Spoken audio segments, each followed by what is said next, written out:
we designed the Trooper, we knew that we wanted somebody who really touched on that fantasy of playing the Stormtrooper, of playing the Clone Trooper, but we also knew that that was kind of a limited box, and we wanted to expand that because, let's face it, Stormtroopers die a lot. That's what they exist to do. We wanted somebody bigger and more heroic than that.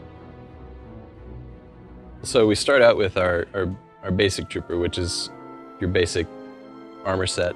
That's pretty much an homage to the Clone Trooper and to the Stormtrooper. And then we go both directions with it. We take it down to kind of what the Rebel troopers and the Rebel soldiers, like you see on the Tantive 4, you see them on the Hoth Trooper, the Republic, the guys with the backpacks and the goggles. And then we gradually ramp you up past the armor and really start pushing the more intense looks. A big part of the Trooper has been that they're more aggressive than the Jedi. They aren't bound by this code necessarily. They have regulations, they have rules, obviously, this is the Republic, but they are very aggressive in defending the Republic. They will go out of their way to attack the Empire, to attack their resources, their personnel, their weapons, to make sure that this is not just a fair fight, that the Republic is going to win this fight at all costs. What we really wanted was somebody who brought that sort of military point of view, which is, on one hand, he is an officer in the Army, on the other hand, war is hell. And sometimes you have to actually make the tough choices in order to get the stuff done. We had to sell animations to be giving them a strong feature. What defines a trooper? They are strong, they're efficient at what they do, and they carry a big supply of weapons that we need to support the animation to have these weapons look good in the game. This animation sells on how strong a trooper is in close battle. If the gun can't knock the enemy down, the trooper will physically knock them down. The Trooper is largely, first and foremost, inspired by the gun and inspired by using a gun to solve problems. And so what we looked for is movie clips and other games and how they actually handle largely automatic fire, actually getting in there and just mowing down fields of people with lots of weapons.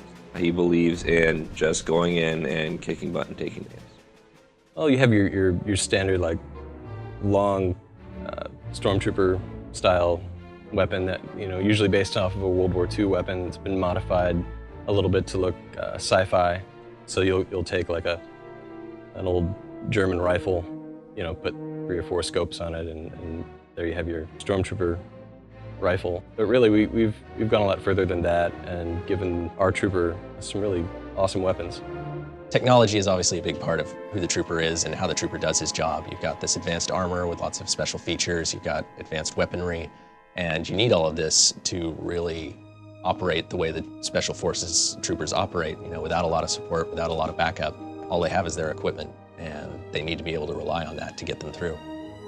Designers spend an amount of time doing research on finding out what combat style is best fit for a particular class. They take those ideas and deliver it to animations for us to give it life. We'll test it out using motion capture and just basic hand key animations and put it in a game with programming help.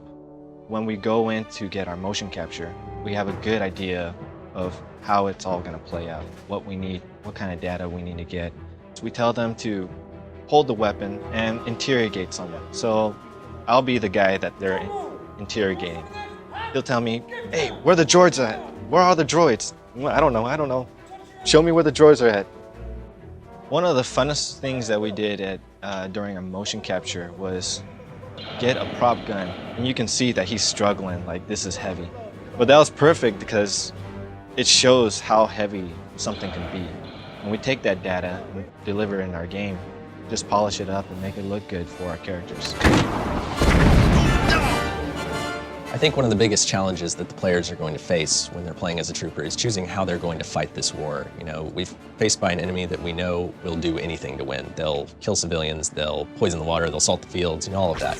There's nothing they'll hesitate to do. And when you as a player are faced with this enemy, you have to choose, are you going to fight fire with fire? Are you going to use their tactics against them to win this war? Or are you going to try to take the high road and risk losing everything? If people were asking me what class they should play in the Old Republic, I would have to say don't underestimate the Trooper because it's just so satisfying to go in and all guns blazing, to go in and clear a room with grenades, clear a room with fire bombs and sticky grenades, and get the stuff done through just superior firepower.